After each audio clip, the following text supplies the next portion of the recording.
أعوذ بالله من الشيطان الرجيم بسم الله الرحمن الرحيم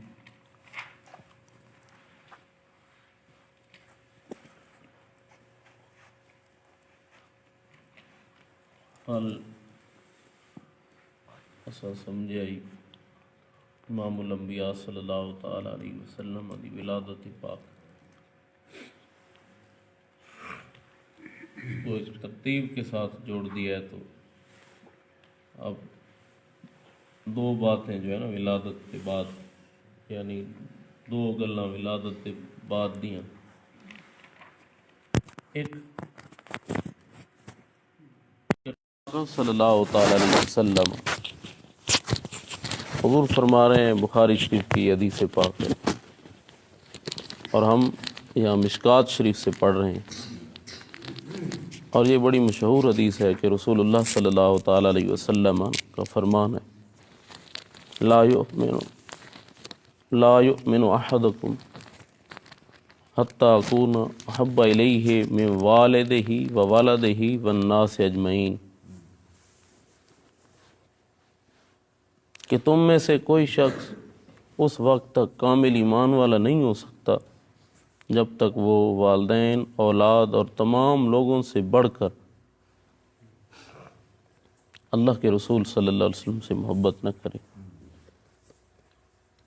اب ایک یہ حدیث ہو گئی کہ حضور جب تشریف لا چکے، اب سب سے بڑھ کر محبت ہمیں اللہ کے رسول کے ساتھ ہو، ٹھیک؟ اب اس بات کا پتہ کیسے چلے گا؟ تو پھر دوسری نشانی کریم آقا نے ارشاد فرمائی، حضور فرماتے ہیں، فرمایا تم میں سے کوئی شخص اس وقت تک کامل ایمان والا نہیں ہو سکتا جب تک اپنی خواہشات کو اس کے تابع نہ کرے، جئت بہی، جو میں لے کر آیا ہوں، جس کے ساتھ میں آیا ہوں اس کی تابع داری نہ کرے، تب تک کامل ایمان والا نہیں ہوگا۔ تو اب کیا ضروری ہے ہمارے لیے کہ ہمارے محبوب پاک صلی اللہ تعالی علیہ وسلم کی آمد پاک کو مناتے ہوئے ساتھ اپنے اندر حضور کی محبت دیکھیں۔ جیسے حدیث سنائی ہے نا کہ بندہ یہ جاننا چاہے کہ رب تعالیٰ کی بارگاہ میں میرے لیے کیا ہے، تو حضور فرماتے ہیں وہ اپنے پاس دیکھے اس کے پاس رب کے لیے کیا ہے۔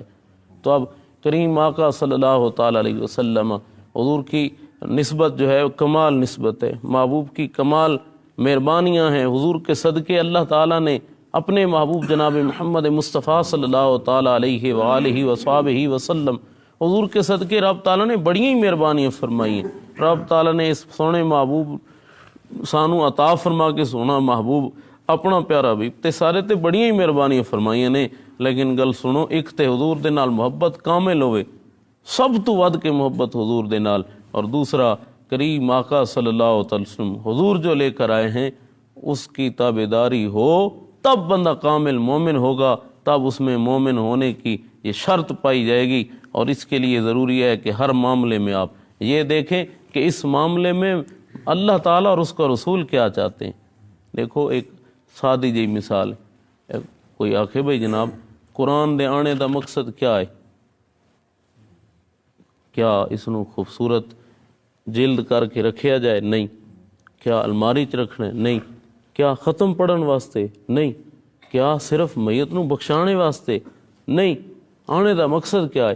قرآن کے آنے کا مقصد یہ ہے کہ قرآن میں سے پتہ چلے کہ اللہ تعالیٰ راضی کن باتوں سے ہوتا ہے، ناراض کن باتوں سے۔ اللہ کے محبوب کے آنے کا مقصد کیا ہے؟ تو وہ بھائی کتاب رب کے حبیب پہ آئی، محبوب نے اس کو کھولا، حضور نے عمل کر کے دکھایا کہ یہ وہ عمل ہیں جن سے رب راضی ہوتا ہے، یہ وہ عمل ہیں جن سے رب راضی ہوتا ہے، یہ وہ راہ ہے جس پہ میں نے تمہیں چل کے دکھایا ہے، جس سے تمہیں اپنے رب کو راضی کرنے کا راستہ ملے گا، رب کا قرب ملے گا۔ تو اب جس نے محبوب کی راہ کو چھوڑا، جس نے محبوب کے راستے کو چھوڑا، وہ عمل کھو بیٹھا جس عمل سے رب راضی ہوتا ہے، اور جس نے وہ قرآن کو چھوڑا تو وہ تو نرا وہ کتاب اور لکھا ہوا راستہ بھی کھو بیٹھا ہے، اور جس نے محبوب پاک صلی اللہ علیہ وسلم سے محبت ہی نہیں کی وہ تو ایمان کی طرف ہی نہیں آیا نا۔ تو ہمیں ضروری ہے ہمارے لیے کہ ہم محبوب پاک صلی اللہ علیہ وسلم سے پکی سچی محبت کریں اور دعا کرتے رہیں کہ مولا ہمیں اسی محبت پہ استقامت عطا فرما، اس میں مزید برکتیں عطا فرما۔ اور یہ دعا بھی ضروری ہے، جس طرح آپ دعا کرتے ہیں نا اپنی اولاد کے لیے، ہم دعا کرتے ہیں اور سوچتے رہتے ہیں اپنی اولاد کے لیے کہ ان کے لیے اچھا مکان بن جائے، بھئی زیادہ نہیں تو کم از کم ضرورت جتنا، یہ تو ہر بندہ چاہتا ہے نا۔ تو اسی طرح یہ بھی دعا کریں کہ مولا میری اولادوں میں میرے کریم آقا کی غلامی رہے، میری اولاد جو ہے وہ قیامت تک ہماری اولادوں میں اللہ کے رسول صلی اللہ علیہ وسلم کی بارگاہ کا ادب رہے، قیامت تک ہماری اولادیں کریم آقا کی غلام رہیں، قیامت تک ہماری اولادیں اللہ کے رسول کی آل بیت کی، حضور کے صحابہ کی گستاخ نہ بنے۔ یہ دعا آپ ہمیشہ کرتے رہا کریں۔ اللہ کے نبی ایسی دعا کرتے تھے، مولا یہ قیامت تک ان کو، یعنی ان کے صالح ہونے کے لیے، ان کو نیک ہونے کے لیے رب کے انبیاء دعائیں کرتے رہے ہیں۔ تو کریم آقا صلی اللہ علیہ وسلم کے غلاموں، حضور سے محبت کامل طور پر محبوب جو لے کر آئے ہیں اس کو اعلیٰ سمجھنا، خود کو اس کے تابع سمجھنا، یہی مومن کی نشانیاں ہیں۔ اللہ تعالیٰ اپنے محبوب کے ساتھ ہمیں پکی سچی محبت عطا فرمائے۔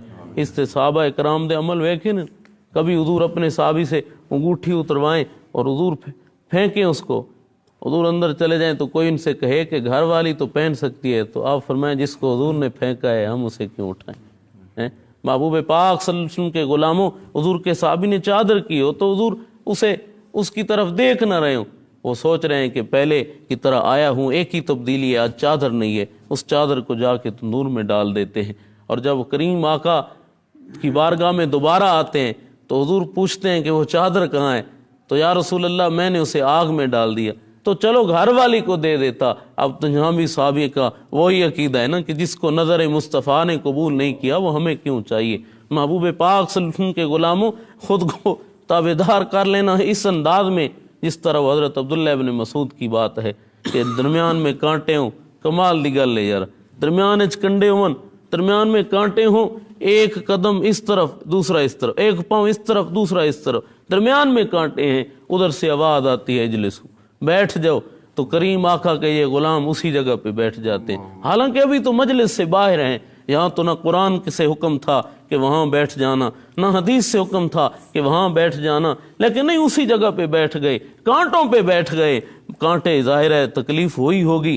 بعد میں کسی نے کہا اے عبداللہ یہ جو کانٹے تھے آپ ایک پاؤں اس طرف ایک اس طرف، یا اس طرف ہو جاتے یا اس طرف ہو جاتے۔ عبداللہ ابن مسعود فرماتے ہیں آپ اس کہنے والے کو جواب دیتے ہیں، عبداللہ کون ہوتا ہے جو حضور کے حکم کے سامنے آگے پیچھے اس طرف اس طرف ہو جائے؟ کون ہوتا ہے عبداللہ ابن مسعود؟ تو ہماری کیا مجال ہے یارا، ان کو تو رب قرآن میں جنت کی بشارتیں عطا فرماتا ہے، ان کو تو محبوب اپنے فرمان میں جنت کی بشارتیں عطا فرماتے ہیں۔ ہمارے پاس تو اللہ کے رسول صلی اللہ علیہ وسلم کی محبت کا دعویٰ ہے، اور ہم دعا کرتے ہیں کہ مولا ہمیں یہ جس طرح ہم دعویٰ کرتے ہیں اس دعوے کو سچا فرما دے، مولا ہمیں حضور کا پکا سچا غلام بنا دے، تاکہ قیامت کے روز اللہ کے رسول صلی اللہ تعالیٰ علیہ وسلم کی غلاموں کی لسٹ میں، حضور کے غلاموں کی قطار میں، حضور کے غلاموں کی وہ جو غلاموں کا گروہ ہوگا، مولا ہم بھی ان میں نظر آئیں، ہم اپنے کریم آقا صلی اللہ علیہ وسلم کے سامنے شرمندہ ہو کر نہ جائیں، جس طرح وہ اقبال نے کہا ہے۔ اللہ تعالیٰ جل شانہ اپنے محبوب کا صدقہ ہمیں زندگی اسلام والی، موت ایمان والی نصیب فرمائے۔ وہ شعر جڑا صوفی صاحب نہیں پڑھتے سویرے سویرے، ہاں جی فارسی دے وچ، وہ اقبال نے کمال کیتا ہے، مولا میرا حساب لینا ہی تو میرے آقا دے سامنے نہ لگے۔ اللہ اکبر، مینوں میرے محبوب دے سامنے میں شرمندہ تاکہ نہ ہوا۔ رسول اللہ صلی اللہ علیہ وسلم دے غلاموں، اے گلاں جڑیاں نا یہ سوچنیاں ہی تاں ہوندی جلے بندہ خود تے غور کرے اور انہاں نسبتاں تے غور کرے۔ رب سونا عمل دی توفیق عطا فرمائے۔ الصلاۃ والسلام علیکم۔